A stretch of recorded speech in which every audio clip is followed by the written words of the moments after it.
এই যে ইসলাম পেয়েছি বাবা, আমরা চাইলে কত সুন্দর করে নামাজ পড়তে পারি। মসজিদে যাই, মাথার উপরে ফ্যান, ওয়ালের সঙ্গে এসি লাগানো, নিচে টাইলস লাগানো, টাইলসে হবে না, উপরে সুন্দর বিছানা বিছানো। দেখবেন বাড়িতে এত সুন্দর কম্বল নাই, মসজিদে যত সুন্দর কার্পেটিং করা আছে বাবা, এরপরেও দেখেন তো মসজিদে মুসল্লি কম না বেশি? এই আওয়াজ দিয়ে বলেন কম না বেশি?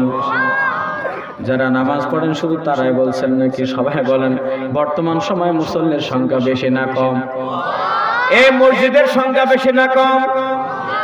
মসজিদের সংখ্যা বেশি। মসজিদের প্রত্যেকটা মসজিদে সুন্দর কারুকার্য করা হয়েছে। এমনকি এমন এমন মসজিদ আছে, ওই মসজিদে নামাজ পড়তে গেলে বের হতে মন চায় না।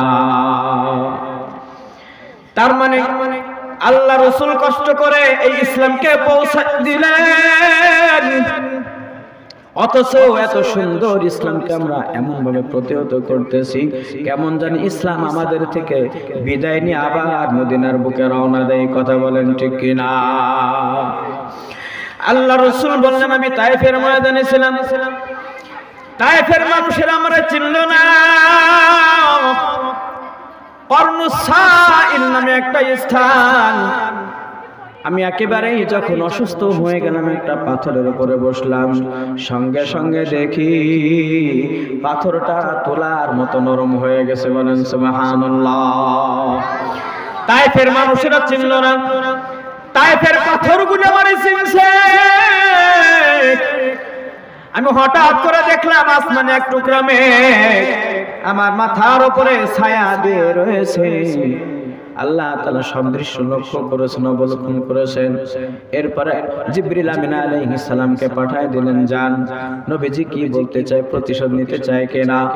জিবরিল আমিন আলাইহিস সালাম এসে ডাক দিয়ে বলেন, আল্লাহর হাবিব, আপনি যদি অনুমতি দেন তায়েফের ময়দানের যতগুলি পাহাড় আছে, এই পাহাড়ের প্রত্যেকটা ফেরেশতা আপনার কথা শুনবে। আপনি যদি চান তাহলে তায়েফবাসীকে আল্লাহ তাআলা আসমানে উঠাবেন, আর ওইখান থেকে উল্টা করে জমিনে দাবায় দেবে। দেখেন কেমন নবী ছিলেন আমার। ওয়া মা আরসালনাকা ইল্লা রাহমাতাল লিল আলামিন। নবী ডাক দিয়ে বললেন, ও ভাই জিবরাইল, আমি তো পৃথিবীতে আসছি প্রতিশোধ নেওয়ার জন্য নয়, বরঞ্চ আমি আসছি মানুষের জন্য রহমত স্বরূপ। তায়েফের কেউ যদি ইসলাম গ্রহণ না করে, কিয়ামতের আগ পর্যন্ত তায়েফের ময়দানে যদি একটা সন্তান ইসলাম গ্রহণ করে, তাইলে আমি নবী সার্থক হয়ে যাব। জোরে বলেন সুবহানাল্লাহ। সম্মানিত হাজিরিন, যে কথা বলতেছিলাম, আমাদের ধর্মের নাম কি? আওয়াজ দিয়ে বলেন, আমাদের ধর্মের নাম কি? আমাদের ধর্মের নাম হলো ইসলাম। এই ইসলামটা আমাদের পর্যন্ত এত সহজে আসে নাই, এত সহজে আসে নাই। নবী মুহাম্মদুর রাসূলুল্লাহ সাল্লাল্লাহু আলাইহি ওয়াসাল্লাম যখন বুঝলেন আমি যে নবী হয়েছি, দাওয়াত দেওয়া এটাই আমার কাজ।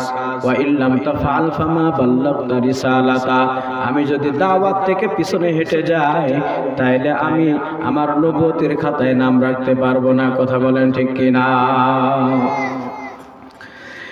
নবী যে দিনের দাওয়াত দেওয়ার জন্য কত কষ্ট করেছেন, এর মাঝে অনেক ঘটনা ঘটে গেছে। সর্বশেষ যখন নবুয়তের ৭ম বছর চলল, মক্কার কুরাইশ, ইহুদি, নাসারা, মুশরিক তারা বলল, এই মুহাম্মদ সহ মুহাম্মদের সঙ্গে যারা আছে তাদেরকে আমরা বয়কট করব, তাদের সঙ্গে আমাদের কোনো লেনদেন নাই, বেচা কেনা নাই, কথাবার্তা নাই, তাদেরকে বয়কট করে দিলাম। আল্লাহ রসুল আবু তালেব রাদিয়াল্লাহু আনহু, খাজা আবু তালেবের যেই শিয়াব আবু তালেব ছিলেন, সেখানে 3টা বছর কাটিয়েছেন। খাদ্য খাবার শেষ হয়ে গেছে। একদিন 2 দিন করতে করতে 3টা বছর পার হয়ে গেল। একটা সন্ধি চুক্তি সেখানে করা ছিল। সন্ধি চুক্তির মধ্যে একটা কথা ছিল, বিসমিল্লাহি তাআলা, এইভাবে একটা নোটিশ জারি করা হয়েছিল। আর নিচে লেখা ছিল, মুহাম্মদ সহ মুহাম্মদের গ্রুপে যারা আছে তাদের সঙ্গে আমাদের কোনো কিছুর চুক্তি হবে না, খানা দানা হবে না, বেচা কিনা হবে না, লেনদেন হবে না। এইভাবে 3টা বছর কারারুদ্ধ রেখেছিলেন। কয় বছর? জোরে বলেন। যখন সপ্তম বছর, অষ্টম বছর, নবম বছর, দশম বছর যখন পড়ে গেল বাবা, আল্লাহ রাসূল সাল্লাল্লাহু আলাইহি ওয়াসাল্লামের প্রিয় একজন মানুষ ছিলেন আবু তালেব। আবু তালেব তিনি ওই দশম বছরে ইন্তিকাল করলেন। তার 4 থেকে 5 দিন পরে তার বিবি খাদিজা রাদিয়াল্লাহু তাআলা আনহা ইন্তিকাল করলেন।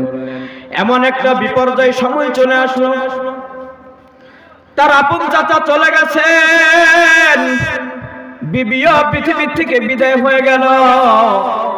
এই দুইজন ছিলেন নবীজির সবথেকে বড় সহযোগী। যতদিন তার চাচা আবু তালেব বেঁচে ছিল, মক্কার কোনো মুশরিক ইহুদি নাসারা নবীজির গায়ে আঘাত করার সাহস পায় নাই। বিবি খাদিজা রাদিয়াল্লাহু তাআলা আনহা তিনি যতদিন ছিলেন তার সম্পদের কোনো অভাব হয় নাই। অথচ এই দুইজন চলে গেলেন, আল্লাহ রাসূল সাল্লাল্লাহু আলাইহি ওয়াসাল্লাম ওইখান থেকে চলে গেলেন তায়েফের ময়দানে। কোথায় গেলেন?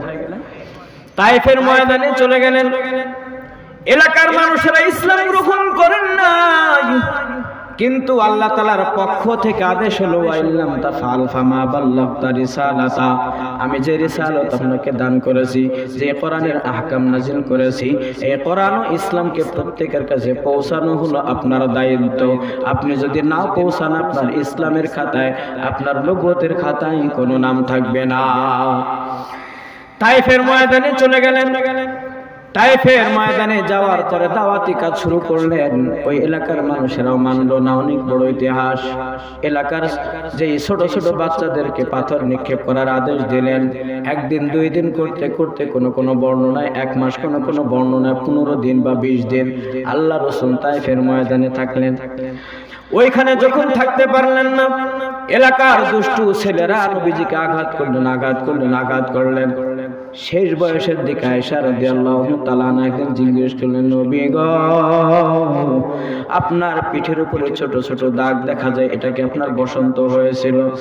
আল্লাহ রাসূল 2টা চোখের পানি ছেড়ে দিয়ে বললেন, আয়েশা, আমার গায়ে মশা মাছি পর্যন্ত বসা হারাম আল্লাহ তাআলা করে দিয়েছেন, তুমি কি বলো? আমার গায়ে কেন বসন্তের দাগ হবে? আমার যখন চাচা চলে গেলেন, আমার বিবি খাদিজা তোমার মা চলে গেল, আমি তায়েফের ময়দানে গিয়েছিলাম কোরআনের প্রচার প্রসার করার জন্য, অথচ সেখানকার মানুষেরা আমাকে গ্রহণ করে নাই, ইসলাম গ্রহণ করে নাই, বরঞ্চ তারা আমাকে পাথর নিক্ষেপ করেছে। ওই পাথরের কণাগুলির দাগ আমার এ পর্যন্ত গা থেকে মুছে যায় নাই। এই যে ইসলাম পেয়েছি বাবা, আমরা চাইলে কত সুন্দর করে নামাজ পড়তে পারি। মসজিদে যাই, মাথার উপরে ফ্যান, ওয়ালের সঙ্গে এসি লাগানো, নিচে টাইলস লাগানো, টাইলসে হবে না, উপরে সুন্দর বিছানা বিছানো। দেখবেন বাড়িতে এত সুন্দর কম্বল নাই, মসজিদে যত সুন্দর কার্পেটিং করা আছে বাবা, এরপরেও দেখেন তো মসজিদে মুসল্লি কম না বেশি? এই আওয়াজ দিয়ে বলেন, কম না বেশি? যারা নামাজ পড়েন শুধু তারাই বলছেন নাকি সবাই বলেন? বর্তমান সময় মুসল্লির সংখ্যা বেশি না কম? এই মসজিদের সংখ্যা বেশি না কম? মসজিদের সংখ্যা বেশি। মসজিদে প্রত্যেকটা মসজিদে সুন্দর কারুকার্য করা হয়েছে। এমনকি এমন মসজিদ আছে, ওই মসজিদে নামাজ পড়তে গেলে বের হতে মন চায় না। তার মানে আল্লাহ রাসূল কষ্ট করে এই ইসলামকে পৌঁছে দিলেন, অথচ এত সুন্দর ইসলামকে আমরা এমন ভাবে প্রতিহত করতেছি, কেমন জানি ইসলাম আমাদের থেকে বিদায় নিয়ে আবার মদিনার বুকে রওনা দেয়। কথা বলেন ঠিক কিনা? আল্লাহ রাসূল বললেন, আমি তায়েফের ময়দানে ছিলাম, তায়েফের মানুষেরা আমরা চিনল না। কর্ণুসাইল নামে একটা স্থান, আমি একেবারেই যখন অসুস্থ হয়ে গেলাম, একটা পাথরের উপরে বসলাম, সঙ্গে সঙ্গে দেখি পাথরটা তোলার মতো নরম হয়ে গেছে। বলেন সুবহানাল্লাহ। তায়েফের মানুষেরা চিনল না, তায়েফের পাথরগুলো মানে চিনছে। আমি হঠাৎ করে দেখলাম আসমানে এক টুকরা মেঘ আমার মাথার উপরে ছায়া দিয়ে রয়েছে। আল্লাহ তাআলা সব দৃশ্য লক্ষ্য করেছেন, অবলোকন করেছেন। এরপরে জিবরিল আমিন আলাইহিস সালামকে পাঠিয়ে দিলেন, যান নবীজি কি বলতে চায়, প্রতিশোধ নিতে চায় কিনা। জিবরিল আমিন আলাইহিস সালাম এসে ডাক দিয়ে বলেন, আল্লাহর হাবিব, আপনি যদি অনুমতি দেন তায়েফের ময়দানের যতগুলি পাহাড় আছে এই পাহাড়ের প্রত্যেকটা ফেরেশতা আপনার কথা শুনবে। আপনি যদি চান তাহলে তায়েফবাসীকে আল্লাহ তাআলা আসমানে উঠাবেন আর ওইখান থেকে উল্টা করে জমিনে দাবায় দেবে। দেখেন কেমন নবী ছিলেন আমার। ওয়া মা আরসালনাকা ইল্লা রাহমাতাল লিল আলামিন। নবী ডাক দিয়ে বললেন, ও ভাই জিবরাইল, আমি তো পৃথিবীতে আসছি প্রতিশোধ নেওয়ার জন্য নয়, বরঞ্চ আমি আসছি মানুষের জন্য রহমত স্বরূপ। তায়েফের কেউ যদি ইসলাম গ্রহণ না করে, কিয়ামতের আগ পর্যন্ত তায়েফের ময়দানে যদি একটা সন্তান ইসলাম গ্রহণ করে, তাইলে আমি নবী সার্থক হয়ে যাব। জোরে বলেন সুবহানাল্লাহ। এ প্রিয় বাবার আমার, পর্দার আড়ালের মা বোনেরা, ইসলাম এত সহজে আসে নাই। আল্লাহ রাসূল যখন এই আয়াতের আদেশ পেয়ে গেলেন, ওয়া ইল্লাম তাফাল ফামা বাল্লাগতা রিসালাতা, নবী গো আপনি যতক্ষণ পর্যন্ত কোরআনের বাণী সবার কাছে নাও পৌঁছাবেন। আল্লাহ রাসূল রাতের বেলা শুইতেন কিন্তু ঘুম আসতো না। নবী এত কষ্ট করেছেন, এত কষ্ট করেছেন, মালিক আমার আল্লাহ সুবহানাহু ওয়া তাআলা ডাক দিয়ে বলেন, নবী গো আপনি যে কষ্ট করেছেন আমি সব অবলোকন করেছি। জোরে বলেন সুবহানাল্লাহ। আল্লাহ তাআলা সবকিছু দেখে না, দেখে না? আওয়াজ দিয়ে বলেন, আল্লাহ তাআলা সবকিছু দেখে না, দেখে না? মালিক আমার আল্লাহ বলতেছে, আমি সব দেখি। ইন্নাল্লাহা সামিউম বাসীর। আল্লাহ তাআলা সব অবলোকন করলেন, নবীজির কষ্ট দেখেছেন। আল্লাহ তাআলা নবীজিকে একটু সান্ত্বনা দেওয়ার জন্য যখন নবীজি চলে গেলেন তায়েফ ছেড়ে মক্কায়, মক্কার লোকেরা ডাক দিয়ে বললেন, ও মুহাম্মদ, তুমি যে রবের দিনের দাওয়াত দাও ওই রব তোমারে ভালোবাসে না। যদি ভালোবাসতো তাইলে তোমার চাচা মারা যেত না, তার কিছুদিন পরে তোমার বিবি মারা যাইতো না। তুমি তায়েফের ময়দানে গেছো, সেখানে থাকতে পারো নাই, তার মানে তোমার রব, তোমার আল্লাহ তোমারে ভালোবাসে না। আল্লাহ রাসূল একটা আঙ্গুর বাগানের কাছে গেলেন, যাওয়ার পরে ডাক দিয়ে বলতেছে, মালিক আপনি যে দাওয়াতের কাজ দিয়েছেন আপনি কাদের কাছে পাঠাইলেন? যারা আমার ইসলামকে গ্রহণ করে না। দুইটা চোখের পানি ছেড়ে দিয়ে বললেন, আল্লাহ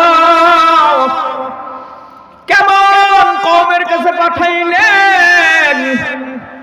এত সুন্দর করে আদর করে বুঝিয়ে বুঝিয়ে কালেমার দাওয়াত দেয়, তারা গ্রহণ তো করে না, বরঞ্চ আমাকে কষ্ট দেয়, মারধর করে, আমাকে অপমান করে, লাঞ্ছিত করে। ওগো আল্লাহ আপনি এর ফয়সালা করবেন। আল্লাহ তাআলা জিবরিলকে ডাক দিয়ে বলেন, জিবরিল যাও, নবীর ব্যথিত হৃদয়ে সান্ত্বনা দেওয়ার জন্য আমি আসমান থেকে ফয়সালা করব না, আমার নবীকে আমার আরশে আযমে নিয়ে আসবো। জোরে বলেন সুবহানাল্লাহ। এটা কি মাস চলতেছে? আরবিতে কি মাস চলতেছে? রজব মাস। কি মাস? জোরে বলেন। রজব মাস চলতেছে। আমার আপনার হাবিব ঠিক এই সময়টাই কষ্ট করেছেন, তায়েফের ময়দানে কষ্ট করেছেন। মক্কা থেকে মদিনায় যাওয়ার 1 থেকে 1.5 বছর আগে আল্লাহ তাআলা বললেন, নবী পৃথিবীর ইতিহাসে আমি এমন ইতিহাস রচনা করব যেই ইতিহাস আমি ইতিপূর্বে কোন নবীর সঙ্গে করি নাই। বলেন সুবহানাল্লাহ। সেই ইতিহাসটা হলো নবীজির হায়াতের জিন্দেগীর এক বড় অধ্যায়, সেটা হলো মেরাজ। আওয়াজ দিয়ে বলেন কি জিনিস? সুবহানাল্লাযী আসরা বিআবদিহি লাইলাম মিনাল মাসজিদিল হারাম ইলাল মাসজিদিল আকসাল্লাযী বারাকনা হাওলাহু লিনুরিয়াহু মিন আয়াতিনা। আল্লাহ তাআলা একটা সূরা বানী ইসরাঈলের প্রথম আয়াত নাযিল করলেন। পবিত্রতা সেই মহান মালিক আল্লাহ তাআলার, যিনি ইসরা করেছেন, ভ্রমণ করেছেন বাইতুল্লাহ থেকে বাইতুল মুকাদ্দাস পর্যন্ত, যার চতুর্পাশে আল্লাহ তাআলা রেখেছেন রহমত আর বরকত। জোরে বলেন সুবহানাল্লাহ। আল্লাহ তাআলা নবীজিকে এমন সান্ত্বনা দিলেন, স্বয়ং আরশে আজিমে নিয়ে আল্লাহ তাআলা জান্নাত জাহান্নাম দেখিয়েছে। জোরে বলেন সুবহানাল্লাহ। সম্মানিত হাজিরিন, আমার আলোচ্য বিষয় হলো মালিক আমার আল্লাহ তাআলা ডাক দিয়ে বলেন, শোনো হে নবী, আপনি দুনিয়ার হায়াতে যতটুকু কষ্ট করেছেন এর কিছুটা প্রতিদান আমি দুনিয়াতেও দান করব। বলেন সুবহানাল্লাহ। আল্লাহর রাসূল 3টা বছর বলতে গেলে না খেয়েছিলেন। গাছের পাতা, শুকনা পাতা, এই জাতীয় খাবার খেয়ে 3টা বছর কাটিয়েছেন। কয় বছর? জোরে বলেন। এরপরে একজন মানুষের আবির্ভাব হলো, তার নাম হলো মুসাইলামাতুল কাজ্জাব, যে নিজেকে নবুয়তি দাবি করেছিল। সে চিন্তা করলো নবী মুহাম্মদ বেঁচে থাকলে আমি নবী হতে পারবো না। এরপরে সে একটা কুচক্র আটলো, একজনকে ডাক দিয়ে বললেন, তার নাম হলো সুমামা ইবনে ওয়ালিদ। এই সুমামাকে ভাড়া করে বলল, শোনো, মুহাম্মদের কল্লা কাটতে পারলে তুমি যা চাবা আমি তাই দেব। জোরে বলেন নাউজুবিল্লাহ। এই সুমামা নবীজিকে হত্যা করার জন্য, নবীজি যখন মদিনায় চলে গেছেন হত্যা করার জন্য রওনা হয়েছে। অনেক বড় আলোচনা, নবীজিকে হত্যা করবে। এমত অবস্থায় আব্দুল্লাহ ইবনে মুসলিম রাদিয়াল্লাহু তাআলা আনহু নবীজিকে সদা সর্বদা পাহারা দিতেন। এই আব্দুল্লাহ ইবনে মুসলিম রাতের বেলায় সুমামাকে ধরে ফেললেন। এই কি ব্যাপার, তুমি কে? তুমি তো এই এলাকার না। তোমার বাড়ি কোথায়? বলে, আমার বাড়ি হলো নাজ্জার গোত্রে। সেও কিন্তু এলাকার একজন বড় নেতা ছিল। সে বলতেছে, শোনো, আমাকে মুসাইলামাতুল কাজ্জাব পাঠিয়েছে তোমাদের নবী মুহাম্মদকে হত্যা করার জন্য। জোরে জোরে আওয়াজ দিয়ে বলেন নাউজুবিল্লাহ। হত্যা করার জন্য আসছো? তোমার এত বড় সাহস? আল্লাহর নবীর মসজিদ, মসজিদুন নববীর সঙ্গে বেঁধে রাখলেন। আল্লাহ রাসূল সকালবেলায় ফজরের নামাজ আদায় করলেন, ঘটনা শুনলেন। বলতেছে, হ্যাঁ, এই সুমামা আসছে আপনাকে হত্যা করার জন্য। আল্লাহ রাসূল তার কাছে গিয়ে বললেন, শোনো, তুমি কি আমাকে হত্যা করার জন্য আসছো? বলে, হ্যাঁ। এখন তুমি বলো, তুমি তো আটকা পড়ে গেছো, বলো তুমি একে হত্যা করার জন্য আসছো, এখন তোমার কি বিচার করা যায়? সুমামা ডাক দিয়ে বলতেছে, আল্লাহর হাবিব, আপনি যদি চান আপনার জন্য ইনসাফ হলো, আপনি আমাকে হত্যা করতে চাইলে হত্যা করতে পারেন, এটাই হলো ইনসাফ ওয়ালা বিচার। তবে যদি আপনি আমারে মাফ করে দেন, ক্ষমা করে দেন, তাইলে আমি আপনার জন্য এমন কিছু করব যার কারণে আপনার চক্ষু শীতল হবে। বলেন সুবহানাল্লাহ। আল্লাহ রাসূল কোনো জবাব দিলেন না। একটা দিন চলে গেল, পরের দিন ফজরের নামাজ আদায় করলেন। ফজরের নামাজ আদায় করে আবার ডাক দিয়ে বললেন, সুমামা, তুমি তো আমাকে হত্যা করতে আসছিলে, বলো এখন তোমার জন্য আমি কি ইনসাফ দেখাইতে পারি? এইবার ডাক দিয়ে বলতেছে, আল্লাহর হাবিব, আপনি যদি চান আপনার ইনসাফ হলো আমাকে হত্যা করতে পারেন, আর যদি হত্যা না করে মাফ করে দেন, তাইলে আমি আপনার জন্য এমন কিছু করব আপনার চক্ষু শীতল হবে। জোরে বলেন সুবহানাল্লাহ।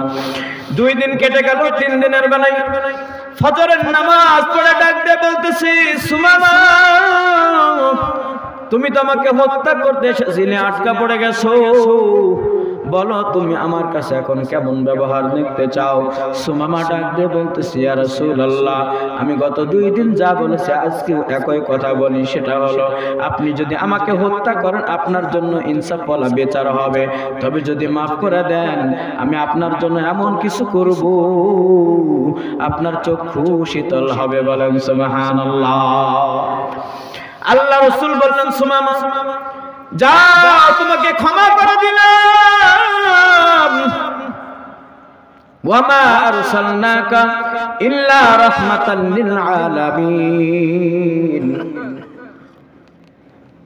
আমি তো পৃথিবীতে আসছি মানুষের উপর রহম হয়ে, যাও, মাফ করে দিলাম। এই সুমামার সঙ্গে সঙ্গে যখন বাঁধন খুলে দেওয়া হলো, সঙ্গে সঙ্গে তিনি গেলেন একটা কূপের কাছে, গোসল করলেন। এসে বলতেছে, আল্লাহর হাবিব, আমি আসছিলাম আপনার কল্লা নেওয়ার জন্য, আমার কল্লা আপনার পায়ে দিয়ে দিলাম, আপনি আমার একটু কালেমা পড়ায় দেন। সকলে বলেন, আশহাদু আল্লা ইলাহা ইল্লাল্লাহু وأشهد أن محمدا رسول الله। এই সুমামা নাজ্জার গোত্রের বড় একজন নেতা, নবীজির কাছে কালেমা গ্রহণ করে নিলেন, ইসলাম ওয়ালা হয়ে গেলেন। আল্লাহ রাসূল ডাক দিয়ে বলতেছেন, সুমামা কিছুদিন এখানে অবস্থান করো, ইসলামের কিছু শিক্ষা গ্রহণ করো। এই সুমামা কিছুদিন থাকলেন, ইসলাম গ্রহণ করলেন, ইসলামের কিছু বিধিবিধান শিক্ষা গ্রহণ করে চলে গেলেন নাজ্জার গোত্রে। নাজ্জার গোত্রে যাওয়ার পরই তাদের সকল সদস্যকে ডাক দিয়ে বললেন, শোনো, আমি তো মদিনায় গেছিলাম, যার নাম তোমরা শুনেছো নবী মুহাম্মদ, তার গর্দান কাটার জন্য। কিন্তু আমি যে দেখলাম তার আচার, তার আচরণ, তার ভালোবাসা, তার মুহাব্বত, তার চেহারা দেখে আমি পাগল হয়ে গেছি। সর্বপ্রথম যেদিন আমি তাকে হত্যা করার জন্য গেছি, ফজরের নামাজের সময় যখন তার চেহারার সঙ্গে আমার চেহারা মিল হয়ে গেল, দেখলাম তার মতো মানুষ আল্লাহ তাআলা পৃথিবীতে পাঠায় নাই। জোরে বলেন সুবহানাল্লাহ। বাধ্য হয়েছে আমি তার কাছে ইসলাম গ্রহণ করতে। এখন তোমরা যদি আমাকে নেতা হিসাবে মানো, তোমরা যদি আমাকে নেতা হিসাবে মেনে নাও, তাইলে আমি যা বলবো তোমরা কি শুনতে রাজি আছো? বলেন তো হেদায়েতের মালিক কে? এই আওয়াজ দিয়ে বলেন হেদায়েতের মালিক কে? আর একটা আওয়াজ দিয়ে বলেন হেদায়েতের মালিক কে? ওই মালিক আল্লাহ তাআলা এমন হেদায়েত দান করেছেন, ওই গোত্রের সকলেই তার হাতে হাত রেখে কালেমা পড়েছে। বলেন সুবহানাল্লাহ। সব থেকে মজার ঘটনা হলো, মালিক আমার আল্লাহ তাআলা এই আয়াতের মধ্যে তিনটা অংশ রেখেছেন। কয়টা অংশ? জোরে বলেন, আরেকটা আওয়াজ দিয়ে বলেন কয়টা অংশ? আল্লাহ তাআলা বলেন, ইয়া আইয়ুহার রাসূল বাল্লিগ মা উনজিলা ইলাইকা, এটা হলো একটা অংশ। ওয়া ইল্লাম তাফআল ফামা বাল্লাগতা রিসালাতা, এটা হলো 2 নম্বর অংশ। কয় নম্বর অংশ হলো? 2 নম্বর অংশ। আল্লাহ রাসূল সারা জীবন একটা ভয়ের মধ্যে ছিলেন, আমি আমার পূর্ণ দাওয়াত পৌঁছাইতে পারলাম নাকি পারলাম না। এজন্য সূরা মায়েদার মধ্যে একটা আয়াত আছে, বিদায় হজের দিনে আল্লাহ রাসূল ডাক দিয়ে বললেন, আল ইয়াউমা আকমালতু লাকুম দীনাকুম ওয়া আতমামতু আলাইকুম নি'মাতি ওয়া রাদিতু লাকুমুল ইসলাম দীনা। বিদায় হজে সকলকে ডাক দিয়ে বলেন, তোমরা সকলে একটু সাক্ষী দাও তো। বিদায় হজের দিন আল্লাহ রাসূল 2টা চোখের পানি ছেড়ে দিয়ে বললেন, তোমরা সাক্ষী দাও, আল ইয়াউমা আকমালতু লাকুম দীনাকুম ওয়া আতমামতু আলাইকুম নি'মাতি। আল্লাহ তাআলা আমাকে যে নবুয়ত দান করেছিলেন, আল ইয়াউম, আজকে বিদায় হজ। আজকে কি হজ? জোরে বলেন, আমার জীবনের শেষ হজ। সাহাবারা কান্না করতেছেন, চোখের পানি ধরে রাখতে পারে না। যখনই সিদ্দিক আকবর আয়াত শুনেছেন, সকলেই আনন্দিত, দিন পূর্ণ হয়ে গেছে, ইসলাম পরিপূর্ণ হয়ে গেছে। যারা বোঝে নাই তারা আনন্দ করতেছে, আর যারা আয়াতের মর্ম বুঝতে পারছে তারা চোখের পানি ছেড়ে দিয়ে কাঁদতেছে। ওগো আল্লাহর হাবিব, আপনার সঙ্গে যতক্ষণ থেকেছি পেটে খাবার নাই কিন্তু মনে শান্তি। কথা বলেন ঠিক কিনা? এই আওয়াজ দিয়ে বলেন মনে শান্তি আছে না নাই? আবু হুরায়রার নাম শুনেছেন? আবু হুরায়রা এত ক্ষুধার্ত, এত পিপাসার্ত, মসজিদুন নববী থেকে সকলেই নামাজ পড়ে বের হয়ে যায়। হযরত আবু হুরায়রা দাঁড়িয়ে আছেন। সিদ্দিক আকবর পর্যন্ত বের হয়ে চলে গেলেন। আল্লাহ রাসূল যখন সর্বশেষ বের হলেন, ডাক দিয়ে বলতেছে, আবু হুরায়রা কি ব্যাপার দাঁড়ায় আছো, বাড়িতে যাও নাই? আবু হুরায়রা চুপ করে বসে আছে। আল্লাহ রাসূল মুস্কি হেসে বলতেছে, আবু হুরায়রা চলো, আমার বাড়ির মেহমান তুমি। একটু আওয়াজ দিয়ে বলেন সুবহানাল্লাহ। নবী আমার বনের হরিণের কথা বুঝতেন কি বুঝতেন না? আবু হুরায়রার কথা কি না বললে বোঝে না? আবু হুরায়রার চেহারার দিকে তাকায় বসছে। আবু হুরায়রা বড় ক্ষুধার্ত। ও আবু হুরায়রা চলো আমার বাড়িতে, আজকে তুমি মেহমান। চলে গেলেন। আল্লাহ রাসূলের সাক্ষাতে কি বলে, আল্লাহ রাসূলের একটা মাদ্রাসা ছিল, ছোট্ট মাদ্রাসা। সেইখানে সাহাবারা থাকতেন, হাদিস শিখতেন, কোরআন শিখতেন। এমন অবস্থা এক জগ দুধ এসে গেল। আল্লাহ রাসূল আবু হুরায়রাকে ডাক দিয়ে বলেন, আবু হুরায়রা, এই যে দুধের একটা জগ, এইখানে যারা আছে সকলকে তুমি পান করাও। আবু হুরায়রা চিন্তা করলেন কেমন কথা হলো, সব থেকে বড় ক্ষুধার্ত আমি, এক জগ দুধে তো আমারই কিছু হবে না, কথা বলে ঠিক কিনা? এত পরিমাণ ক্ষুধার্ত পিপাসার্ত, এক জগ দুধে আমার কিছু হবে না। এইবার তিনি জগ নিলেন, গিলাস নিলেন, আল্লাহ রাসূলের হুকুম পালন করলেন, সকলকে এক কাপ বা এক গ্লাস, দুই গ্লাস করে খাওয়াইলেন। সর্বশেষ বাকি আছে আবু হুরায়রা। আল্লাহ রাসূল ডাক দিয়ে বললেন, আবু হুরায়রা, সকলকে খাওয়াইছো? বলে হ্যাঁ, সকলকে খাওয়াইছি। আল্লাহ রাসূল বললেন, আবু হুরায়রা, এইবার তুমি পান করো। আবু হুরায়রা পান করলেন, এক গিলাস খাইলেন, দুই গিলাস খাইলেন, আর মনে মনে ভাবতেছে, আল্লাহ, আমি যে খাইতেছি যদি ফুরায় যায়, নবীজি একটু খাওয়ার দরকার, কিন্তু নবীজি তো আগে খায় নাই, সকলকে খাওয়ায়। এই বলেন, নেতা যে হয় সে আগে খায় না পরে খায়? পরে খায় না আগে খায়? আমির হুয়া খাদিমুল কওম, যিনি নেতা হয় সে হলো কওমের লোকের খাদেম। এ বাবা, এলাকার মধ্যে আপনি যদি নেতা হন, আমি যদি নেতা হই, তাইলে নবীজির আদর্শ হলো আগে খাওয়া না পরে খাওয়া। এই যে করোনার মধ্যে দেখা গেল, কি বলে, চাউল আসতে আসতেই শেষ, গম আসতে আসতেই শেষ, তেল আসতে আসতেই শেষ। এখন আপনারা বলেন, নেতা আগে খায় না পরে খায়? কেউ মাইন্ড করবেন না, একটু বোঝানোর জন্য আদর্শ রাসূলের কেমন ছিল। নবীজি আগে খায় নাই। আবু হুরায়রাকে ডাক দিয়ে বলতেছে, আবু হুরায়রা, খাও খাও। এক গিলাস খায়, দুই গিলাস খায়, তিন গিলাস খায়, কিন্তু মনে মনে ভয় যদি ফুরায় যায়, আল্লাহ রাসূল একটু খাওয়ার দরকার। আল্লাহ রাসূল বললেন, আরো খাও। আবু হুরায়রা খাওয়ার পরে বলতেছে, আল্লাহর হাবিব, আনা শাবিতু আলআন, আমার আর খাওয়ার জায়গা নাই, আমি পরিতৃপ্ত। সর্বশেষ আল্লাহ রাসূল জগ মুখে দিলেন, খেয়ে নিলেন। আল্লাহ রাসূলের কাছে যেই ফুরাইছে, জোরে বলেন সুবহানাল্লাহ। এখন আপনারা বলেন, আল্লাহ রাসূল সবার ভাষা বোঝে না বোঝে না? আল্লাহ রাসূল সবার ভাষা বোঝেন, এই রাসূলের ভাষা আল্লাহ বোঝে না বোঝে না? এই যে সুমামা, আল্লাহ রাসূল সাল্লাল্লাহু আলাইহি ওয়াসাল্লাম 3টা বছর না খেয়েছিলেন। কয় বছর? আওয়াজ দিয়ে বলেন। মক্কার কুরাইশরা বলেছিল 3 বছর তোমাদের খেতে দেব না।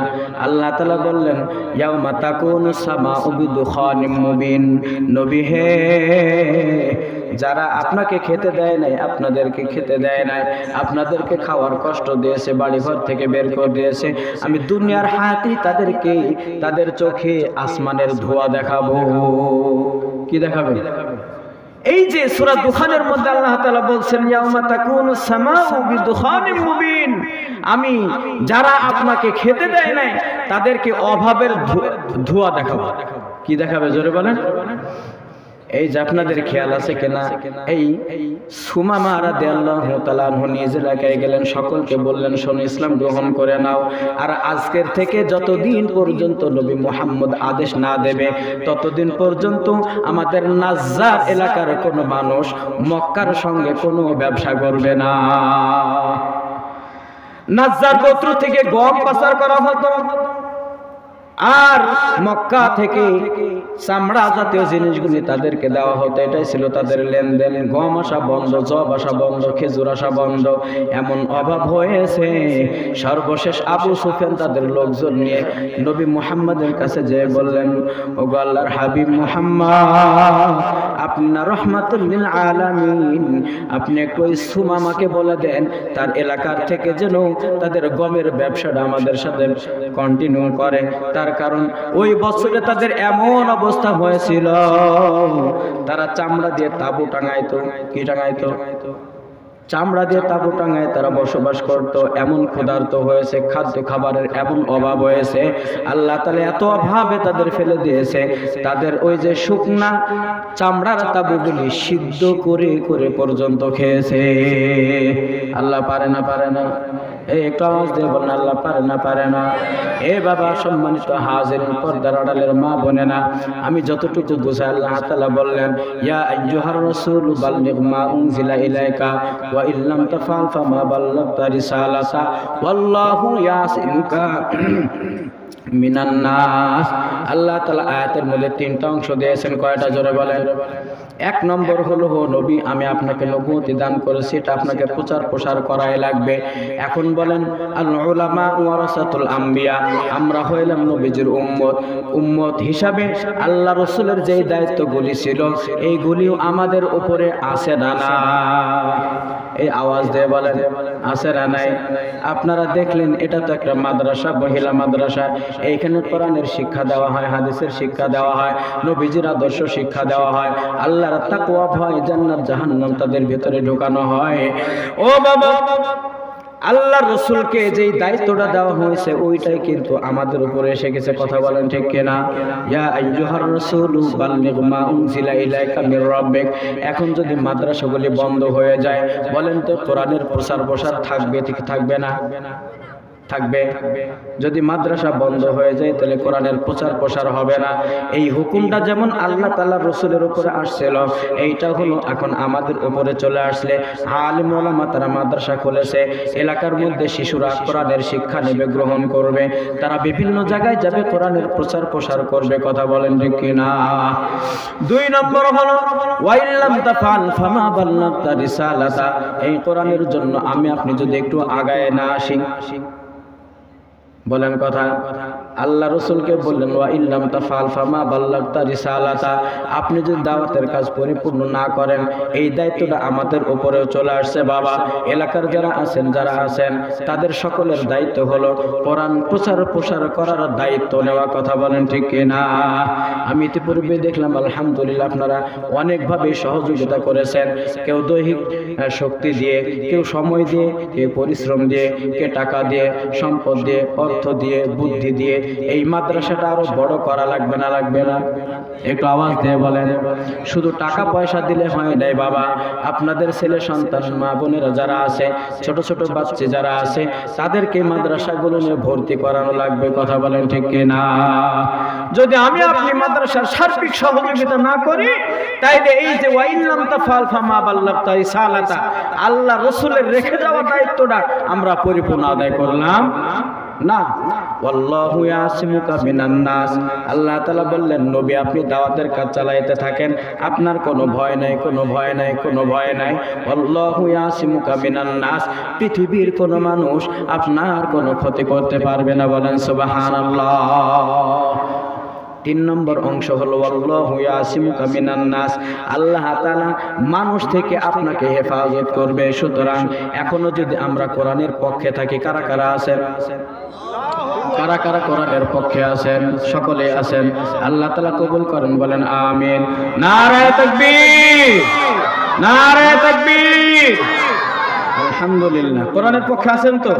যদি আমি আপনি কোরআনের পক্ষে থাকি, আল্লাহ তাআলা ওয়াদা করেছেন, ওয়াল্লাহ, আল্লাহ তাআলা নিজের কসম খেয়ে বলেন ইয়াসিমুকা মিনান নাস, মানুষের সকল প্রকারের ষড়যন্ত্র থেকে আমি রব তোমাকে হেফাজত করবো। জোরে বলেন সুবহানাল্লাহ। এখন যদি আমরা এই দলের সঙ্গে থাকি, কোরআনের সঙ্গে থাকি, মাদ্রাসা ওয়ালাদের সঙ্গে থাকি, আলেম ওলামার সঙ্গে থাকি, দ্বীনের সঙ্গে থাকি, ইসলামের সঙ্গে মজবুতি হয়ে থাকি, আল্লাহ তাআলা বলতেছেন আল্লাহু ইয়াসিমুকা মিনান নাস, আমি সকল প্রকারের বিপদ থেকে আমি রব তোমাকে হেফাজত করবো। জোরে বলেন সুবহানাল্লাহ। ইন্নাল্লাহা লা ইয়াহদিল কওমাল কাফিরিন, আল্লাহ তাআলা বলেন হ্যাঁ, এর মধ্যে আমি হেদায়েত দান করব না যারা কাফের। তার মানে বোঝা যাবে যারা কোরআন ওয়ালাকে মুহাব্বত করবে না, মাদ্রাসা ওয়ালাকে ভালোবাসবে না, কোরআনকে ভালোবাসবে না, তারা কিন্তু তাদের দলভুক্ত হয়ে যাবে। কথা বলেন ঠিক কিনা? সম্মানিত হাজির, আমি আমার আলোচনা একেবারে সংক্ষেপ করে দিলাম, কারণ দীর্ঘ সময় হয়ে গেছে। আমি শুধু দোয়া করার জন্য আসছি আপনাদের মাঝে। এরপরও যতটুকু কথা বললাম মাদ্রাসার লক্ষ্যে আপনারা সদা সর্বদাই খেয়াল রাখবেন। এটাই হলো আমি মুসাফির হিসাবে আপনাদের কাছে একটু আবেদন করে গেলাম, যেন মাদ্রাসার জন্য আপনার সার্বিকভাবে সহযোগিতা করবেন ইনশাআল্লাহ। আল্লাহ তাআলা কবুল করেন, বলেন আমিন।